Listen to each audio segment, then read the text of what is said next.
Estamos desde ayer a la tarde, sobre todo aquellos que tenemos la enfermedad de la política, sumergidos en una marea de datos, de lugares donde se expresan datos, de nombres, evaluando triunfos, fracasos y además navegando en un mar de incógnitas por las novedades, por la incertidumbre que plantean las primarias de ayer.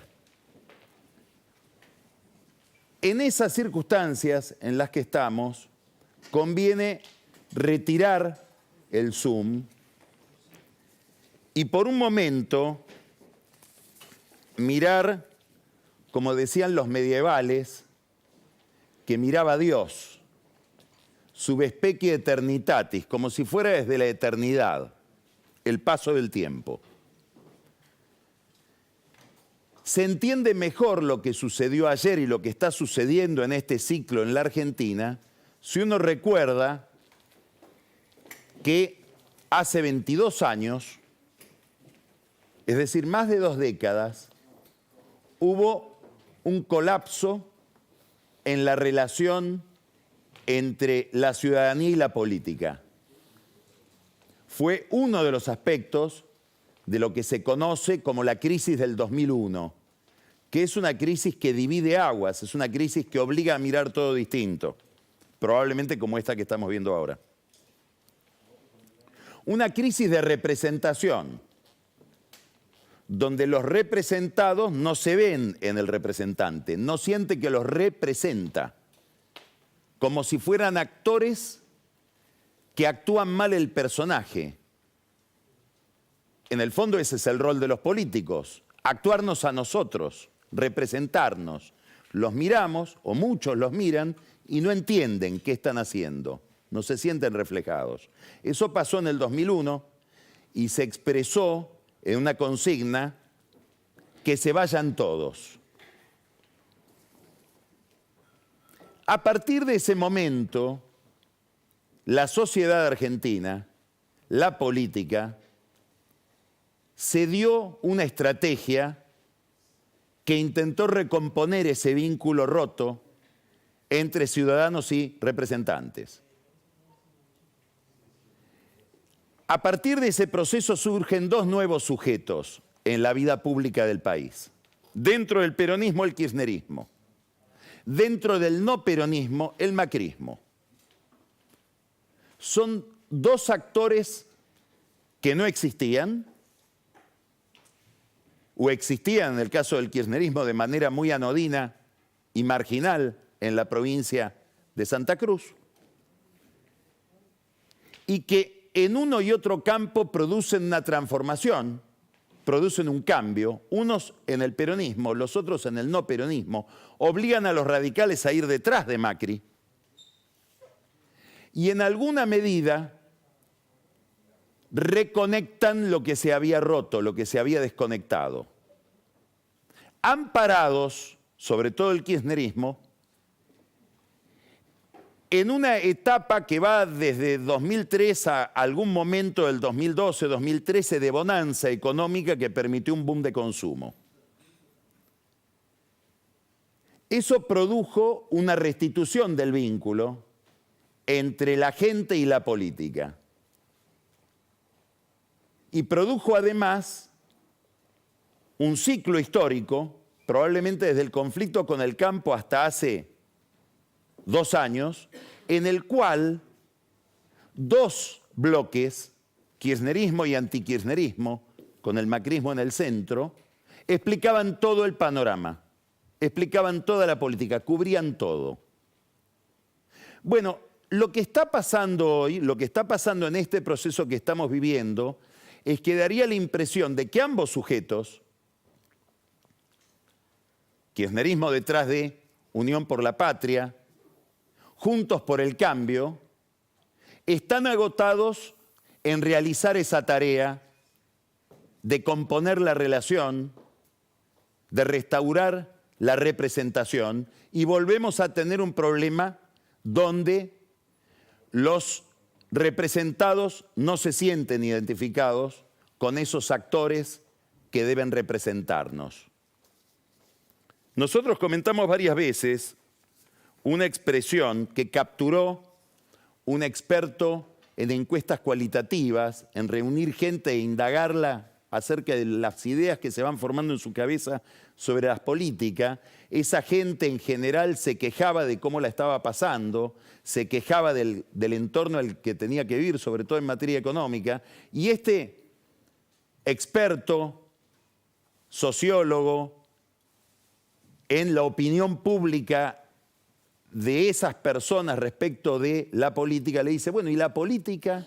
Los políticos. Y uno le contestó con una frase muy expresiva. La política es un circo vacío, no fuimos. Quedaron solos, sin público, los equilibristas, los trapecistas, el domador de leones, sobre todo los payasos. ¿Cómo se manifiesta este problema por el cual vuelve a la Argentina de nuevo una crisis de representación como la del 2001, que nos emparenta, nos relaciona con muchas otras democracias de Occidente donde se está viviendo lo mismo? Bueno, primero hay una contracción del voto de esos dos actores, que ya la habíamos visto en el 2021 y que ahora se agudiza. Lamentablemente voy a tener que mencionar algunos números redondos. Unión por la Patria, que era el Frente de Todos en el 2019, en las primarias del 2019, las que gana en agosto del 2019 Alberto Fernández con Cristina Kirchner, sacó en aquel momento 12 millones de votos. Ayer sacó 6.7 millones de votos. Juntos por el Cambio, 6.5 millones de votos. Juntos por el Cambio sacó en el 2019 8 millones de votos, con Macri, primera vuelta. Ayer sacó 6,7 millones de votos. Quiere decir que de 20 millones de votos que sacaban el kirchnerismo o el peronismo y Juntos por el Cambio, pasaron a 13 millones de votos. Perdieron entre el 2019 juntos y ayer 7 millones de votos. Este es uno de los fenómenos que tiene una proyección en otros números, dos números principales. Ayer, de 35 millones de personas que estaban habilitadas para votar, 11 millones no fueron a votar. Es un altísimo nivel de abstención. Pero además, de los que fueron a votar, 7 millones votaron por un candidato que se paseaba hace pocos días en caravanas diciendo que se vayan todos, es decir, haciéndole un homenaje a aquella crisis de representación del año 2001, que es Javier Milei, no hace falta aclarar, la estrella de la hora. Después vamos a conversar con Roberto García, que es el periodista que probablemente haya descubierto a Milei. Lo entrevistaba hace muchos años, cuando Milei era una figura rara, todavía encerrada en el universo de la economía. Quiere decir que el gran problema hoy de la política argentina es, con otras anécdotas, con otras motivaciones, con otra historia, otro libreto, aquella crisis de representación. Digamos, el gran desafío que tiene la política frente a la sociedad es volver a llenar el circo. Estos números que acabo de mencionar son una guía interesante para entender el comportamiento de los principales actores que compitieron ayer en el tramo que viene, que es el tramo que transcurre hasta el 22 de octubre, que van a ser las elecciones generales. El primer dato que hay que mirar de lo que sucedió anoche es que hay muy poca diferencia entre los tres que componen el podio principal.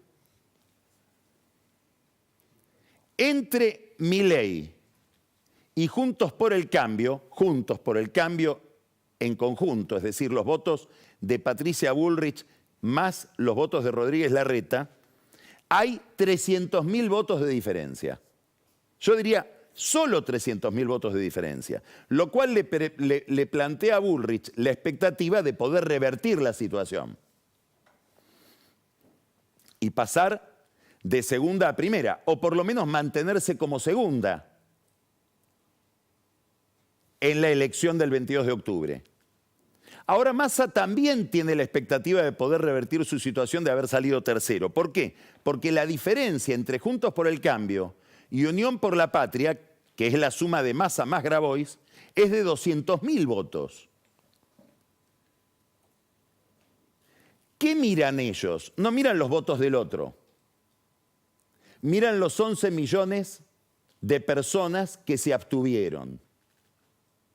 Bueno, hay todo un problema en los estrategas electorales, después vamos a hablar de esto con una de ellas, que es Ana Iparraguirre, que nos va a hablar de a dónde van los candidatos a buscar el voto.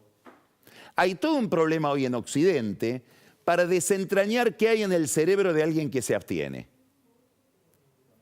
Y sobre todo, cómo hacer que deje de abstenerse. ¿Cuál es la lombriz que hay que ponerle para volverlo a pescar? Hay abstenciones forzosas de gente que no puede ir a votar. Fue la gran excusa que se dieron muchos políticos para explicarse por qué hubo semejante nivel de abstención en las elecciones del 2021, hace 2 años. La pandemia. La gente tenía miedo de ir a formar la fila. No era una posición política. Ahora ese argumento parece haberse por lo menos parcialmente caído y tenemos otro tipo de abstención deliberada, de gente que entiende que no tiene una obligación de ir a votar, sino más bien un derecho de expresarse o no con el voto. Entre ese universo, dentro de ese universo, de gente que deliberadamente decide no ir a votar, están aquellos que no les interesa la política, que apenas se enteran, tienen un ruido, sienten un rumor de que algo está pasando y hay elecciones. No saben muy bien de qué se trata. Miran otras cosas. Probablemente para lo que ofrece la política, hacen bien. Están en el deporte, están en la familia, están en superar las adversidades de la vida cotidiana en una economía que los maltrata. Y después hay otros que no están desconectados, están hiperconectados, tan conectados que están muy enojados con tal vez el exceso de información que tienen encima y no votan como una forma de protesta. Dicen los que estudian la abstención que estos últimos son aquellos susceptibles de ser traídos de nuevo al circo. Estamos hablando de los que se fueron del circo, 11 millones. Bueno, en esto van a estar de aquí al 22 de octubre Milei, Patricia Bullrich y Massa. Cada uno debe pensar de nuevo la campaña. ¿Por qué? Esto vale para lo que va de una primaria que tiene los rasgos de una especie de elección general en la Argentina a la elección general y eventualmente, si es que va a ocurrir, entre la general y el balotaje. No es el alargue del partido, es otro partido. Empieza otra lógica. Cada uno debe pensar de nuevo cómo se planta en el escenario para conquistar el voto y pelear por el poder. A Patricia Bullrich le sugirieron establecer acuerdos, sumar partes como si fuera un Lego, sumando sobre todo a Larreta y a la gente de Larreta a su campaña en un intento de reabsorber el voto de Larreta, por si ese voto o parte de ese voto, sobre todo el de los radicales, se tienta de irse a otro lugar. Bullrich cree que ese no es el método. Ella apuesta a 2 cosas. Primero, la vamos a ver parcialmente girar en estos días hacia el centro. Tiene que cuidarse, porque si gira mucho al centro, por la puerta de atrás se le pueden ir hacia Milei. Y además cree que para amalgamar Juntos por el Cambio, después de esta interna, después de esta competencia interna que puede haber dejado heridas, no se trata de juntar piezas, se trata de establecer un nuevo mensaje interno, un nuevo liderazgo. Habrá que ver si cuando habla de establecer un nuevo liderazgo, está pensando en Larreta o no está pensando mucho más en Macri, que ayer apareció de nuevo como el líder del grupo. Macri está pasando horas de alegría seguramente. Primero porque se le cumplió su pronóstico. Desde muy temprano, él decía, acá va a haber dos protagonistas, que es Milei y Juntos por el Cambio. Y dentro de Juntos por el Cambio él apostó muchísimo, mucho más de lo que está dispuesto a admitir en público, a Patricia Bullrich. Por momentos fue el jefe de campaña de Patricia Bullrich en muchos aspectos de esa campaña. Probablemente el pronóstico de Macri no le asignaba a Milei el éxito que tuvo ayer Milei. Y Macri pensaba en un mayor protagonismo de Juntos por el Cambio, que sale interpelado de la elección de ayer. No es una gran noticia para Juntos por el Cambio haber salido segundo. Claro, se pueden alegrar en que por primera vez en la historia el peronismo salió tercero. Son todas novedades de primera magnitud. Tantas que una se oculta detrás de otra. ¿Dónde se notó la alegría de Macri? En el lugar que ocupó durante la recepción de los resultados y el festejo de Bullrich. Dejó hablar a todos y habló último. No habló última Bullrich. Habló último Macri, como hablan los jefes en la política. El último es el jefe siempre. ¿Es una venganza? No. Uno puede decir, bueno, ¿cómo no si Macri es Calabrés? Probablemente no. Pero miren lo que pasaba en la campaña de Santilli en el año 2021.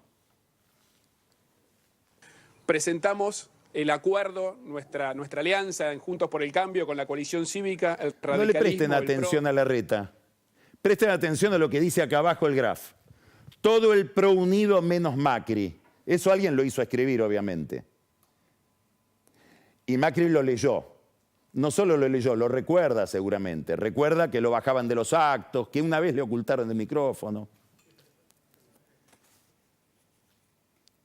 A todo esto hubo una especie de mensaje, no cifrado, bastante explícito, cuando fue a votar y habló de la mugre, la palabra dura, de Guillermo Seita, que es un asesor principal, o fue un asesor principal, por lo menos hasta hace un tiempo, de Horacio Rodríguez Larreta. En el entorno de Larreta se interpreta que Seita fue el que le comió la cabeza a Larreta en contra de Macri. ¿Y por qué está tan enojado Macri con Seita? Bueno, por eso, pero por un detalle en particular. Hubo cuentas, sobre todo una, desde la cual se emitieron mensajes durante la veda, en la interna porteña entre Lustó y Jorge Macri. Mensajes bastante agresivos para Jorge Macri. Cuando fueron a indagar cuáles eran esas cuentas con mensajes de texto, identificaron que era la misma cuenta desde la cual se habían emitido los mensajes sobre Macri Mufa al comienzo del Mundial de Qatar. Entonces Macri descubrió que Seita se le metió en tierra sagrada, que es el deporte, el fútbol. Y por eso habló de mugre y dijo algo más. Me extraña que lo contraten tanto en Juntos por el Cambio. Se estaba definiendo respecto de Larreta, que todavía no había perdido a esa hora. Massa tiene también que pensar de nuevo su campaña. Después vamos a hablar con más detalle de Massa. Y habrá que ver si reorienta o no su discurso. Hay un debate dentro de la mesa de Massa. Hubo un debate hasta ahora. Los que decían, tenés que ir a votar el voto, tenés que ir a buscar el voto kirchnerista. Tenés que ir a retener el voto identitario. tenés que hablarle a nuestros votantes de lo que ellos quieren escuchar. Con una gran limitación. No podés defender a Alberto Fernández porque se enoja Cristina. Y otra corriente, que probablemente predomine ahora, después del fracaso de Massa, que le decía, no, tenés que iniciar una gran polarización con lo otro. ¿Y lo otro qué es? El fascismo. El otro caracterizado como la derecha fascista. En un mito kirchnerista, obviamente, pero reproduce la misma lógica que tuvo en España el discurso de Pedro Sánchez, el socialista que finalmente logró recuperar algo de lo que había perdido y puso a España en una encrucijada complicada, por no haber sido del todo derrotado. Fue contra el PP y fue también contra Vox, los emblocó, los abroqueló, y hay que defender la democracia frente a este avance de la derecha. ¿Será ese el discurso de Massa? ¿Será creíble Massa hablando de defenderse respecto de la derecha? ¿Habrá un Massa de izquierda en este nuevo tramo de la campaña? Esto es lo que hay que mirar para entender lo que viene. Mientras tanto, habría que también observar, para ir pensando el nuevo mapa de poder, en una situación paradójica que es la que vive Milei. Milei porque gusta, porque no es de la casta, porque no tiene estructura, porque viene por afuera, es un outsider. En alguna medida, todas esas características funcionaron porque lo ayudaron los gobernadores peronistas. ¿De qué manera? Adelantando sus elecciones. Por eso Milei pudo hacer grandes elecciones, obtener grandes resultados ayer en Tucumán, en San Juan, en San Luis, en Jujuy. Lugares donde pudo prescindir, se vio relevado de tener que armar una estructura provincial, con candidatos a gobernador, legisladores provinciales. Todo eso ya, intendentes, se había jugado. Era de facto una especie de elección de boleta única donde se elegía un solo rubro, presidente, y ahí competía con los otros candidatos a presidente.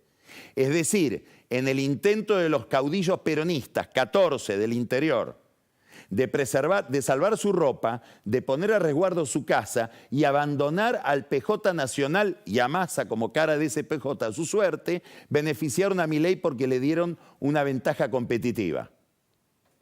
Ahora, todo esto va a empezar a ser visto como el déficit de Milei por aquellos que estén preocupados no solo por vengarse de la casta, sino por ver qué tipo de gobernabilidad va a haber. ¿Con qué estructura, con qué aparato institucional Milei, si llegara a triunfar, le puede dar respuesta a los argentinos que no van a votar o que lo votaron a él como una manifestación de frustración, de desencanto por las malas prestaciones del sistema? Ahora, hay que mirar algunos números que nos permiten ya intuir que Milei es un nuevo actor en la vida institucional también, no solo en la vida electoral. Misiones, en estas elecciones del 22 de octubre, va a elegir senadores. Y Milei en Misiones sacó 43% de los votos. ¿Y si Milei mete los 2 senadores de Misiones? Y si mete al segundo un senador por Formosa, porque en Formosa salió segundo, sacó 25,5 puntos en la Formosa de Infram. Desplazó al radicalismo como figura de oposición ahí. En San Juan salió primero con 38%, en San Luis salió primero con 48%, en La Rioja con 36%. ¿Por qué menciono estos distritos? Porque en todos se eligen senadores. Quiere decir que no sería disparatado pensar que si Milei logra arrastrar detrás de sí en una buena elección de octubre a sus listas de senadores, Milei va a ser un actor crucial en el Senado, aún con un bloque pequeño, porque lo que es evidente es que se acabó la hegemonía peronista en el Senado, fundada en el año 83 y nunca puesta en cuestión, hasta ahora. Miren todo lo que está cambiando. Estamos hablando de un Congreso del que se esperan reformas que permitan el plan de estabilización que nos salve de esta inflación de más de 120% ahora, después vamos a hablar de la inflación, que corroe la política, corroe el salario, corroe la vida de la gente en la Argentina. Massa. Bueno, Massa, la primera misión de Massa no se cumplió. Era garantizarle a Cristina un gran éxito en la provincia de Buenos Aires y sobre todo en el conurbano bonaerense, donde el peronismo y el kirchnerismo se fue a refugiar desde hace tantos años. Es decir, el peronismo con los Kirchner siguió en la ruta de Duhalde de conurbanización de la política. Sentarse sobre el conurbano y con la prepotencia demográfica del conurbano arrastrar al resto. Para eso hay que tener el conurbano. El Centro de Investigación y Acción Social, que es un centro de estudios políticos, de formación de gente que dirige el jesuita Rodrigo Sarazaga, lo mencionamos el lunes pasado por una encuesta a la que vamos a volver después, sobre voto en villas, encuesta reveladora de lo que pasó después, de lo que pasó ayer. Hicieron este estudio, lo acaban de hacer, salió hace una hora.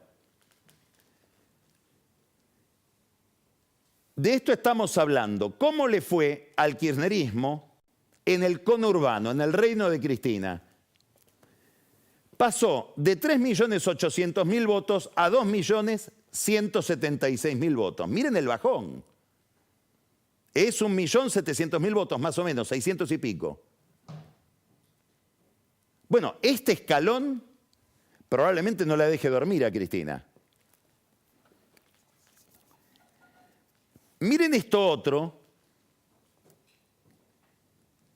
Quiero ver el cuadro del corte de boleta. ¿Qué es este?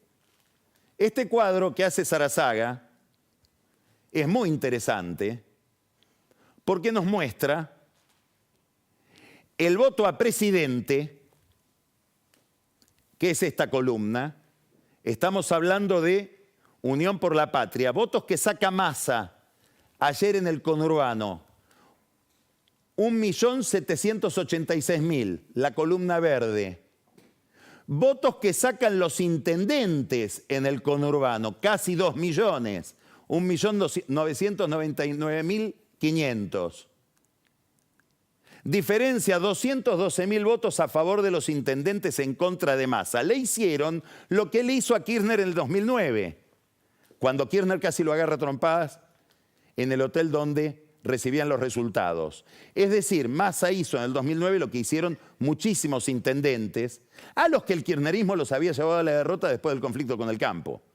Cortar boleta, porque el intendente es intendente. Es un señor que más allá de la política y de los alineamientos partidarios, está encargado de gobernar un distrito. Así se piensa a sí mismo. Entonces, cuando viene la ola negativa, busca cómo repartir la boleta del adversario de su candidato a presidente.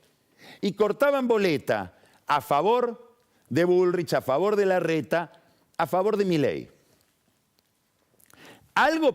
¿Esto quién lo hacen? ¿Los perversos peronistas? No. También los intendentes de Juntos por el Cambio, porque en Juntos por el Cambio, el voto a presidente, es decir, los votos que recibió en el conurbano, Juntos, Larreta y Bullrich, son 68.000 votos menos de los que obtuvieron los intendentes del PRO en ese mismo distrito. ¿Se puede hablar de traición en la política? No. Es la defensa del interés político. Probablemente es una responsabilidad del que está al frente de una comuna. Preservar sobre todo el Consejo Deliberante. Esta lógica del intendente, de los intendentes, tiene manifestaciones extraordinarias. La más extraordinaria de ayer, de un intendente defendiendo su distrito y su posición, es la de Julio Zamora en Tigre. Le prohibió la justicia, con una gran presión de Massa, competir colgado de la lista de Massa, y Zamora fue colgado solo de la lista de Grabois, pero repartió también la lista de Massa, y repartió la lista de todos. Y le ganó a Malena Galmarini en Tigre, que iba con la lista de su esposo. Un gracioso decía hoy, ¿no le hubiera convenido más a Malena ir sin Massa? ¿Ir sola también como Zamora? ¿Massa era un impulsor o un salvavidas de plomo de la candidatura de su esposa? No me quiero meter en ese conflicto. Massa perdió en Tigre, los Kirchner perdieron en Santa Cruz, las dos casas matrices hundidas. El kirchnerismo pierde en Santa Cruz frente a un lema encabezado por el sindicalista Claudio Vidal. Pero para candidato a presidente, escuche esto, en Santa Cruz ganó Milei. Hubo una gran abstención para candidatos a senador, porque Milei no presentó candidato a senador. Y Alicia Kirchner, que ganó como candidata a senadora, sacó 38.000 votos. Milei sacó 52.000. Es decir, Milei en Santa Cruz, escuche bien, en Santa Cruz, Tierra Santa, sacó 20.000 votos más que Alicia Kirchner. Están pasando cosas raras. Daría la impresión de que hay una representación que no está rota, es la representación local. Es la legitimidad del caudillo que administra todos los días. Miren Sinone Necochea, Arturo Rojas, toda una ola sigue ahí con un partido vecinal. Bueno, Massa tiene ahora un desafío, terminar con esa brecha, fidelizar a los intendentes, lograr que trabajen para él, que no le corten boleta en contra. Lo va a lograr porque el intendente, una vez que vio que a Massa le fue mal, probablemente se aparte más. Por ejemplo, Grindetti, que es el candidato a gobernador de Juntos por el Cambio, triunfó por monedas, por muy pocos votos. Lo de monedas no es literal, es metafórico. Por muy pocos votos Grindetti triunfó sobre Santilli.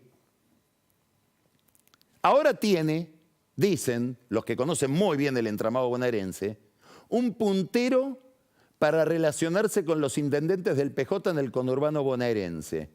Alejandro Granados de Ezeiza. Es el Virgilio que lo lleva a Santilli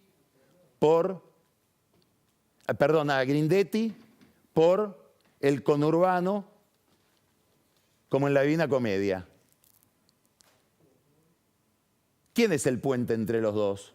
El socio de Grindetti, insisto con Santilli, el socio de Grindetti en Independiente, Cristian Ritondo, amiguísimo de Granados, con quien tuvo una gran continuidad en la administración de la policía bonaerense. Es decir, que Massa tiene que lograr inhibir estos movimientos por los cuales los intendentes salvan su ropa si el candidato que tienen no atracciona demasiados votos. Son pavadas, son minucias, detalles, porque el problema de Massa es ser ministro de Economía hoy. Tuvo que devaluar, que era lo que le había prometido al fondo, para que el fondo haga el desembolso con el cual él le tiene que devolver la plata prestada a Qatar y a la CAF, a la Corporación Andina de Fomento. Mire la devaluación. Estos son unos cuadros de los amigos de Proficio. Esta es la cotización del dólar del 11 de agosto, el viernes. Estamos hablando del mayorista oficial, el minorista oficial, 2.87, 2.98. ¿Qué hay que mirar?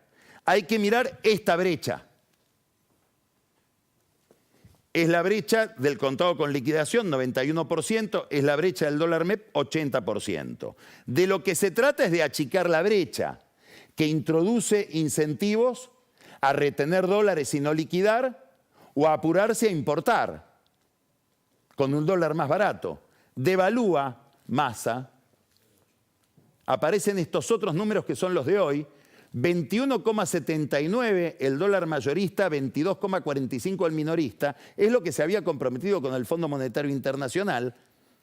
Cuando se conoce esta noticia, cuando se anuncia que va a suceder, Julio De Vido, que es una especie de inconsciente, de voz del inconsciente, no inconsciente él, la voz del inconsciente del kirchnerismo, como si fuera Néstor que hablara desde otro lado, estaba en la radio siendo entrevistado por Daniel Tonietti. Y le dijeron, acaba de devaluar Massa. Dice, sí, es a lo que se había comprometido, pero es lo peor que puede pasar en esta campaña. Y produjo esta definición. Esto es lo contrario de lo que esperan los militantes o simpatizantes de nosotros, de nuestro campo, que no fueron a votar ayer. Es decir, esta es la mejor forma de que dejen de ir a votar el 22 de octubre y probablemente de que dejen otros de ir a votar. Bueno, el problema es que a partir de esta devaluación, los pronósticos sobre la inflación empiezan a ser apocalípticos. Ya hay economistas que dicen que, trasladada a precios, esta devaluación va a significar una inflación del 14% este mes, porque la devaluación llegó a mediados de mes, pero ya el mes que viene podemos estar hablando de una inflación, según el consenso de muchos profesionales, de aproximadamente el 20%. Inflación de septiembre, que sería anunciada en octubre, pocos días antes de las elecciones. Entonces acá aparece la pregunta. ¿Le conviene a Massa ser el vocero de esta política económica? ¿No le convendrá recibir la plata del fondo? Es un debate que hay en el gobierno. Y decir misión cumplida. Y dejar a un contador, una especie de tenedor de libros en el Ministerio de Economía, que puede ir maniobrando números. Madcour, Rubinstein, él sabrá, alguien de su equipo, no puede traer de otro lado porque ¿quién se va a subir a este barco? ¿Por qué esto? Y porque probablemente esta devaluación, seguida de una inflación del 14% y después por otra del 20%, obliga a otra devaluación y a otra. Y estamos viendo lo que dicen los manuales. ¿Qué pasa con la economía cuando se devalúa desde una posición de gran debilidad política, después de haber salido tercero en una elección, sin un plan fiscal, sin un plan monetario, sin la posibilidad de hacer nada? Y con un dato adicional, con Juan Grabois, que ayer le presentó un plan económico a Massa, seguramente a nombre de Cristina. Es decir, el pobre Massa está bajo la presión del fondo que le pide estas medidas y la presión de Grabois, que en nombre de Cristina le pide un mega plan platita, un plan Marshall, con 12.000 millones de dólares de reservas negativas. Acá está el problema. Miren estos gráficos elaborados por EconView de Miguel Kigel. ¿Qué es esto? Esto nos cansamos de mostrarlo.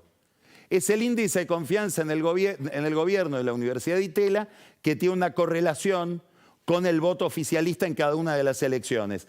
Acá está aproximadamente en 24%. Ayer Massa sacó 27%. Vuelve a funcionar la magia. No sabemos por qué, pero coinciden. ¿Esto a qué se debe?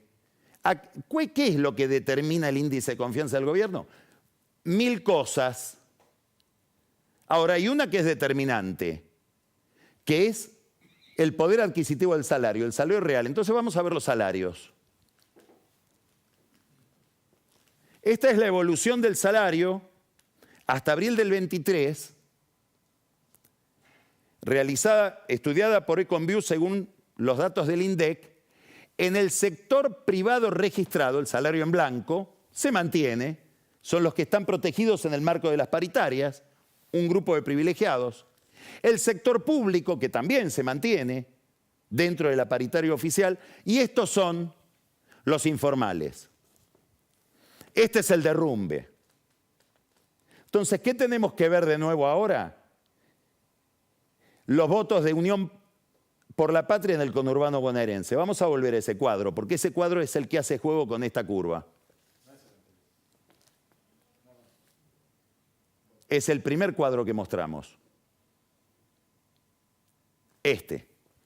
Esta caída, que son los votos a presidente del kirchnerismo en el conurbano, es esa otra caída. Y una devaluación lo que hace es profundizar esa estribación de un derrumbe del salario en los sectores más desprotegidos, que nos remite a la encuesta que hablábamos el lunes pasado de Sarazaga en Villas, la única encuesta presencial en villas de emergencia del AMBA, donde Massa no sacaba más del 36% y donde, escuche bien esto, si se indaga sobre los chicos de menos de 25 años, Milei pasa en las villas de 7% a 21%, casi al lado de Massa. Bueno, acá estamos ante un problema para el peronismo, es un problema para el kirchnerismo y es el misterio de Milei, que es un candidato sociológicamente transversal, policlasista. Ya le vamos a preguntar a Roberto sobre esto, que es un experto en Milei. Ahí está el problema de Massa. ¿Le convendrá seguir siendo ministro o le convendrá retirarse? Es un gran signo de interrogación que abre un desafío además para el gobierno, porque empieza el calvario de la inestabilidad en el peor momento, es que es cuando toda la clase política se sumerge en el proselitismo. Frente a esto, Milei, frente a la política, frente a la clase política, frente al Estado, con dos argumentos en contra de la casta. Bueno, habrá que ver cómo resuelve Milei la pregunta de cómo gobernar sin casta. Estar en contra de la casta es lo que le permite impulsarse y ganar votos. Pero ahora, a la medida que se acerca, todos se van a estar preguntando, inclusive los que los votan, ¿y con quién gobernaría en el Congreso?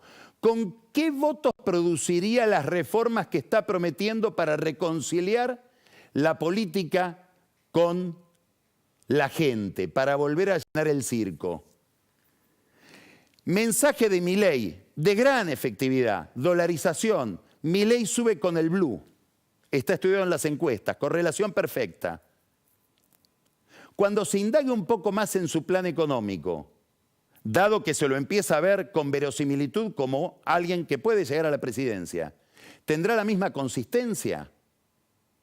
En otros términos, todos sabemos, tenemos claro, y él lo expresa muy bien, qué es lo que Milei quiere destruir. No sé tan claramente, habrá que ver si Roberto sabe, qué es lo que Milei quiere construir. Y esto nos abre la gran incógnita. Daría la impresión, hay todo un discurso respecto de que la Argentina con estas elecciones y con este proceso electoral abandona el populismo. ¿Abandona el populismo o cambia de populismo? Y vamos a un problema simplificado pero de otra manera. Y después de 20 años donde la política verdugueó al mercado, llegamos a una etapa en la que el mercado verduguea a la política con el mismo nivel de simplificación. La pregunta sigue abierta. ¿Cómo volver a llenar el circo de acá a noviembre? Vamos a empezar Odisea conversando con Roberto García. Vamos después a hablar de las elecciones con Daniel Vilota, que va a trazarnos un mapa muy circunstanciado de los resultados en la provincia de Buenos Aires, y Pancho Olivera, que nos va a traer las novedades del interior. Camila Perochena, miren qué interesante lo que va a plantear Camila. Toma el espejo de la historia y va a decir, ¿Milei a qué se parece este aluvión? ¿Es el aluvión del 2001? ¿O es el aluvión del 45, del 17 de octubre? Convulsiones en la historia argentina que han cambiado todo en dos momentos cruciales. Y ya les conté que Ani Parraguirre nos va a tratar de contestar esta respuesta. ¿A dónde van los políticos ahora a buscar el voto cuando ya tiene una primera guía bastante perfecta de cómo está la cabeza de la gente? Quédese al whisky, porque vamos a ver la encuesta, los resultados de la encuesta que planteamos la semana pasada. Vamos a plantear otra pregunta, muy sencilla. ¿Quién cree usted que va a ganar las elecciones el 22 de octubre? ¿Milei, Bullrich o Massa? Y nos va a mostrar Carola Gil en el whisky los spots menos efectivos de la campaña electoral. Quédese después de Odisea, porque Luis Novarecio, en Más Entrevistas, aquí en La Nación Más, entrevista a una figura que va a ser interesantísimo escuchar esta noche. Jaime Durán Barba. Empezamos Odisea.